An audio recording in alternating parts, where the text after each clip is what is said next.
Good morning, students. Now today I am going to explain about the physical properties of alcohol and phenol, and again today I will also explain the acidic strength of alcohol and phenol. So this session is going to be very important, and all of you know that for alcohol at ordinary temperature the lower members are colorless liquid. Okay, so write down the physical state. Physical state is of alcohol. Lower members are found in colorless and in liquid state. Okay, and they have a characteristics smell and they have a burning taste. So these are the physical state. Now the very important point regarding the discussion about the boiling point, and we have already discussed about the variation in boiling point as per the number of chain and branching. The same concept is carried forward here also. Okay, so the first and important point is that if the number of carbon atom in chain increases, the boiling point will increase. So this is the first point जो हम लोगों ने पहले भी पढ़ा है. Second point is that with branching boiling point decreases. Why?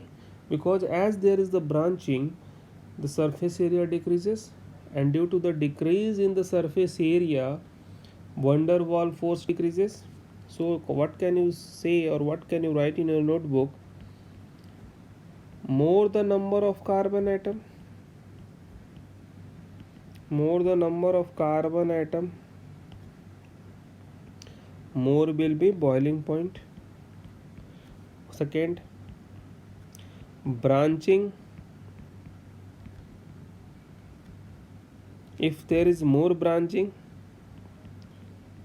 then what will decrease? Surface area decreases, and when the surface area decreases, finally van der Waal force decreases, and therefore there is decrease in boiling point.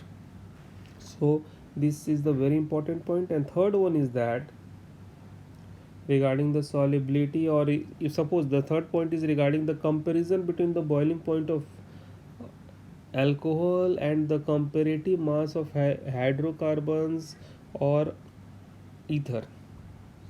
Alcohol has the highest boiling point. Why? Because they are capable of forming hydrogen bonds. बच्चों, hydrogen bond बनाने की capacity alcohol के पास होती है. इसके कारण इसकी boiling point comparative मास वाले, जैसे अगर आप देख लो मीथेन की जो बॉइलिंग पॉइंट होती है वो 90 केल्विन होती है. क्लोरोमीथेन की अगर बात करोगे तो वो थोड़ा बढ़ेगा, 249 केल्विन होगा. But in case of methanol it will be at least about 337.5 Kelvin. So due to the increase in number of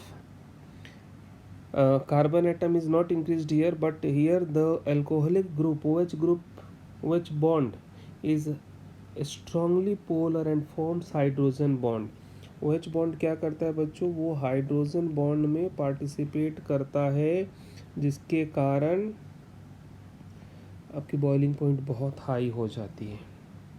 And there is the solubility. Regarding the solubility, alcohol and phenol both are soluble in water because of formation of hydrogen bonds between alcohol and water molecule and phenol and water molecule. They are capable of forming. Suppose in case of phenol, you can see here, this is oxygen, this is hydrogen. So this hydrogen can form hydrogen bond with the oxygen of another phenol like this. Is it clear? So due to the formation of hydrogen bonding, alcohol and phenol both are soluble in water. Okay, so these points are clear. Regarding the boiling point, it is very important, and solubility in water is also clear to all of you. So now I am going to explain the chemical properties of alcohol. So the next topic is chemical properties. And you know that for explaining the chemical properties, first of all we have to see on what basis there will be the cleavage of different bonds, because there may be the reaction in which oxygen and hydrogen bond is broken. This is the first situation. And the second situation बच्चों क्या है कि the bond between carbon and oxygen में cleavage, ये bond आपका टूट सकता है। और कुछ रिएक्शन ऐसे होंगे जहाँ पर both alkyl group and hydroxyl group, alkyl group and hydroxyl group, both group will take part. So in my today's session I am just going to explain about the cleavage of oxygen and hydrogen bond, and on that point of view I will explain the acidic properties, acidic strength of various type of alcohol. Okay, so now just see here, in alcohol there is OH bond, and if the cleavage of OH bond take place, here oxygen is more electronegative than hydrogen. So what will oxygen do? It will withdraw the shared electrons, these two electrons which are shared between oxygen and hydrogen. This shared electron is withdrawn by the oxygen atom due to its more electronegativity. So as a result, what will happen? The OH bond becomes weak and there is a loss of proton. Then what will happen? There is a loss of proton. This forms alkoxide ion and proton is donated. It means it is a proton donor. Alcohol can donate proton and it becomes its acidic nature. But अब यहाँ पर हमें ज़रा सोचना है कि अगर आपके पास प्राइमरी एल्कोहल हो, सेकेंडरी एल्कोहल हो,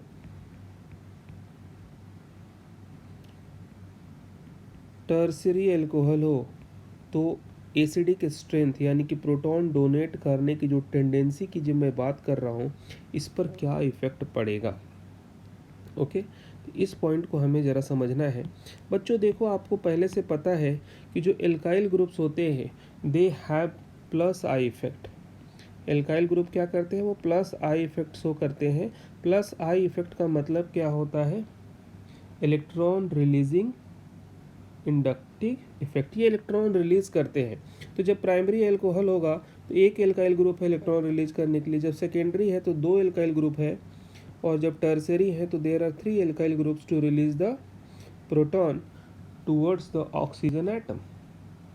इससे क्या होगा कि जो इलेक्ट्रॉन की डेंसिटी है ओवर द ऑक्सीजन एटम वो इंक्रीज कर जाएगी, और उसकी जो पहले की अपनी जो टेंडेंसी थी कि वो ऑक्सीजन और हाइड्रोजन के बीच का जो बॉन्ड होता है, वो बॉन्ड में की जो टेंडेंसी है कि ऑक्सीजन इलेक्ट्रॉन को अपनी तरफ विड्रॉ करता है, चूँकि अब एल्काइल ग्रुप के कारण इस ऑक्सीजन के पास ऑलरेडी इसके चारों तरफ इलेक्ट्रॉन की डेंसिटी बढ़ जाएगी, तो हाइड्रोजन और ऑक्सीजन के बीच का बॉन्ड जो है उसकी पोलैरिटी घट जाएगी, उसका प्रोटॉन डोनेट करने की जो टेंडेंसी है वो डिक्रीज कर जाएगी। Now proton is not easily released. तो on this point of view now you can easily say that the order of acidic strength among the various type of alcohol is: primary alcohol is more acidic than secondary, secondary is more acidic than tertiary. So this is the first order among the various type of alcohol. Only due to the plus I effect of alkyl groups, electron density over the oxygen atom is increased, which tends to decrease the polarity of OH bond. Okay, now I am going to compare the acidic strength between alcohol and water. Alcohol और water के बीच का अगर आप acidic strength बच्चों compare करो तो alcohol में क्या होता है ROH और वाटर में क्या होता है HOH। ओके, तो इन दोनों में अगर आप कंपेयर करिए तो आपको बहुत आसानी से समझ में आ रहा है कि जो इलेक्ट्रॉन रिलीजिंग एल्काइल ग्रुप है अल्कोहल में, जबकि ऐसा कोई भी ग्रुप वाटर में नहीं है. No electron releasing alkyl group in water and the electron pair of OH bond gets more attracted towards the oxygen. ठीक है, तो यहाँ पर जब ऑक्सीजन की तरफ इलेक्ट्रॉन ज़्यादा अट्रैक्टेड होगा तो release of proton is easy in the case of water than the alcohol. समझ में बात आ गई ना. एल्कोहल में क्या है, एल्कोहल में देखो यहाँ पर इधर से एल्काइल ग्रुप इलेक्ट्रॉन को दे रहा है, ये इधर से खींचने की कोशिश करता है. Two type of force are acting है, लेकिन वाटर में तो ऐसा नहीं है. तो water is more acidic, water is more acidic than alcohol, but alcohol should be primary, secondary और tertiary alcohol उन सबसे ज़्यादा एसिडिक है. there is one exceptional case is here, इसको मैं आपको बताना चाहूँगा कि जो मिथेनॉल है आपका, methanol is more acidic then water. इसकी एसिडिक स्ट्रेंथ जो होती है वो वाटर से ज़्यादा होती है. That is a very important point, it should be kept in your mind. It is exceptional case, generally हम ऐसा कहते हैं, बट ऐसा क्यों होता है इसको ज़रा आप सोचो कि इस तरीके से क्यों होता है. It is a point to of thinking. Okay, तो let us see what happens here in both hydroxide and methoxide. Suppose that if proton is donated it forms methoxide, it is methoxide, and here hydroxide. In both hydroxide and methoxide we have an oxygen, we have an oxygen atom bearing negative charge, here also negative charge, here also negative charge. But in case of methoxide oxygen is attached to carbon, but in a case of hydroxide oxygen is attached to hydrogen. Okay, and carbon is more electronegative than hydrogen. तो यहाँ पर क्या होगा, जो इसके ऊपर negative charge आया, इस नेगेटिव चार्ज को विड्रॉ करने की, इलेक्ट्रॉन डेंसिटी को अपनी तरफ इंडक्शन इफेक्ट के कारण विड्रॉ करने की टेंडेंसी थोड़ी ज़्यादा होगी. तो उस रीजन पॉइंट ऑफ व्यू से स्टेबलाइजिंग ज़्यादा हो जाएगा इसके इंट्रैक्शन यहाँ पर, इसलिए मेथॉक्साइड बनना हाइड्रोक्साइड से थोड़ा ज़्यादा स्टेबिलिटी दिखाता है. That's why methanol is more acidic then water. तो हमने अभी तक जितना भी पढ़ा, अगर उसमें हम कंपेरेटिवली देखने की कोशिश करें तो हम क्या देखते हैं कि मिथेनॉल जो है ये मोर एसिडिक है वाटर से. वाटर जो है इससे लेस एसिडिक जो होगा, मतलब डिक्रीजिंग ऑर्डर में अगर हम देखें तो वाटर से लेस एसिडिक होगा टर्सरी एल्कोहल, और इससे लेस एल्कोहल होगा secondary alcohol. Okay, one second, just repeat, it is wrong. Methanol the more acidic, then water less than water primary alcohol. Primary alcohol से जो कम एसिडिक होता है secondary alcohol, और secondary से कम acidic होता है आपका tertiary alcohol. So this is the order of acidic character in between methanol, water, alcohol, and secondary and primary and tertiary alcohol. Okay, now I am going to explain about the acidic strength of alcohol and phenol. Very interesting topic. Now see here, in case of alcohol what happens, यहाँ पर जब आपको hydrogen donate हो जाता है तो alkoxide ion बनता है प्रोटॉन डोनेट होने के बाद. This is alkoxide ion. और जब आपको फिनॉल की बात करोगे तो फिनॉल में जब आपको इलेक्ट्रॉन डोनेट होगा, प्रोटॉन डोनेट होगा, तो बनेगा phenoxide ion. And it is very interesting here that phenoxide ion is resonance stabilised. Phenoxide ion क्या होता है बच्चों, वो रिजोनेंस स्टेबलाइज हो जाता है. तो अभी हमें सबसे इम्पॉर्टेंट है कि हम इसके रिजोनेंस स्ट्रक्चर को देखें कि फिनॉक्साइड आयन. तो यहाँ देखिए फिनॉक्साइड आयन जो बच्चों यहाँ रिजोनेंस के सो इलेक्ट्रॉन यहाँ पर डेंसिटी आ गई, तो इस तरीके से बॉन्ड का इस तरह से बन जाता है. अब ये इलेक्ट्रॉन यहाँ शिफ्ट करेगा तो ये पारा पोजीशन पर आ जाएगा. Now this is the next case. तो अब यहाँ पर इलेक्ट्रॉन की डेंसिटी आपकी बढ़ जाएगी, बॉन्ड यहाँ पाई बॉन्ड बन जाएंगे, यहाँ पर आपका ऑक्सीजन से डबल बॉन्ड रहेगा. ये इलेक्ट्रॉन अब इस पोजीशन पर आएगा तो यहाँ पर इलेक्ट्रॉन शिफ्ट कर जाएगा. So now it is very easily understood that due to resonance, what is happening here, the electron density is increased at ortho and para position. Okay, so this phenoxide ion is resonance stabilized. So what will happen, phenoxide ion is more stable than alkoxide ion. Okay, and therefore phenol is more acidic than alcohol. चूँकि phenoxide ion जो बनेगा proton donate करने के बाद उसके पास stability ज़्यादा है। अब यहाँ पर एक चीज़ ध्यान दो कि अगर इलेक्ट्रॉन विड्रॉइंग ग्रुप, अगर सपोज करो कि अगर हमने अल्कोहल के साथ इलेक्ट्रॉन विड्रॉइंग ग्रुप लगा दिया, तो ये इलेक्ट्रॉन विड्रॉइंग ग्रुप क्या करता है, इलेक्ट्रॉन को विड्रॉ कर लेता है।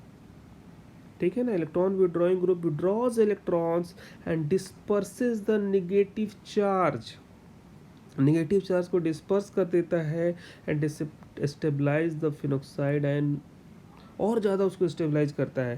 तो इलेक्ट्रॉन विड्रॉइंग ग्रुप लगने से बच्चों एसिडिक स्ट्रेंथ और बढ़ेगा।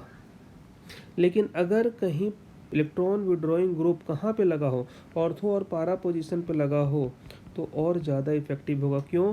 क्योंकि इलेक्ट्रॉन विड्रॉ का डेंसिटी आप देखो किस पोजीशन पे ज़्यादा आपको देखने को मिल रहा है, तो इलेक्ट्रॉन की डेंसिटी आपको देखने को मिल रहा है ऑर्थो पोजीशन पर और पारा पोजीशन पर। ओके, लेकिन अगर इसके साथ साथ अगर इलेक्ट्रॉन डोनेटिंग ग्रुप आपने यहाँ लगा दिया, तो what will happen, electron donating group अगर यहाँ पर लग गया ऑर्थो पारा पोजीशन पर सपोज करो, तो उसका इफेक्ट ये आएगा, अगर इलेक्ट्रॉन डोनेटिंग ग्रुप EDZ, तो this group donates electrons and intensifies the negative charge, वो therefore destabilise the phenoxide ion, और डिस्टेबलाइज कर देगा। ओके, तो इलेक्ट्रॉन डोनेटिंग ग्रुप जैसे कोई एल्काइल ग्रुप लगा हो, NH2 ग्रुप लगा हो, एल्कोक्साइड ग्रुप लगा हो, ये सारे के सारे इलेक्ट्रॉन डोनेटिंग ग्रुप हैं जो क्या करते हैं, इंटेंसिफाई करते हैं नेगेटिव चार्ज को और फिनॉक्साइड आयन को डिस्टेबलाइज करते हैं। जबकि जो इलेक्ट्रॉन विड्रॉइंग ग्रुप है NO2 CN या कोई X, these are electron withdrawing group, ये लगे हों तो एसिडिक स्ट्रेंथ आपका बढ़ेगा। तो इसीलिए कहा जाता है, जैसे आपको नाइट्रोफिनॉल, बहुत ही इंटरेस्टिंग क्वेश्चन है, नाइट्रोफिनॉल, फिनॉल, क्रेसॉल, इनमें अगर कंपेयर करना हो विच इज़ मोर एसिडिक, तो ऑब्वियसली देखो फिनॉल तो अपनी जगह पर है, लेकिन फिनॉल से आप देखिए नाइट्रोफिनॉल में एक इलेक्ट्रॉन विड्रॉइंग, सपोज करो इट इज़ ऑर्थोफिनॉल, ऑर्थो नाइट्रोफिनॉल, तो एक इलेक्ट्रॉन विड्रॉइंग ग्रुप है, it is electron withdrawing group. लेकिन अगर क्रेसॉल में आप देखोगे तो OH यहाँ CH3 ग्रुप लगा है, ये आपका इलेक्ट्रॉन रिलीजिंग ग्रुप है। तो ऐसे में नाइट्रोफिनॉल वाला वो इसकी एसिडिक स्ट्रेंथ ज़्यादा होगी फिनॉल से, फिनॉल की ज़्यादा होगी क्रेसॉल से। Is it clear? तो बहुत इंटरेस्टिंग है बच्चों, और obviously phenol is more acidic then alcohol हमने पहले ही डिस्कस कर लिया है। तो ऐसे कॉम्पिटिटिव वाले क्वेश्चंस बहुत ज़्यादा आपके एग्ज़ाम में पूछे जाते हैं, इस बात का ध्यान रखिएगा। कभी भी इलेक्ट्रॉन विड्रॉइंग ग्रुप अगर है तो वो इलेक्ट्रॉन की डेंसिटी को बढ़ाएगा, इलेक्ट्रॉन की डेंसिटी को घटाएगा फिनॉक्साइड में। अगर इलेक्ट्रॉन रिलीजिंग ग्रुप है तो इंटेंसिफाई करेगा और डीस्टेबलाइज करेगा। Okay, so these are the points which we want to discuss today, so you have to learn all these points. On this basis the question is asked in CBSE examination. Okay, thank you, have a nice day, take care.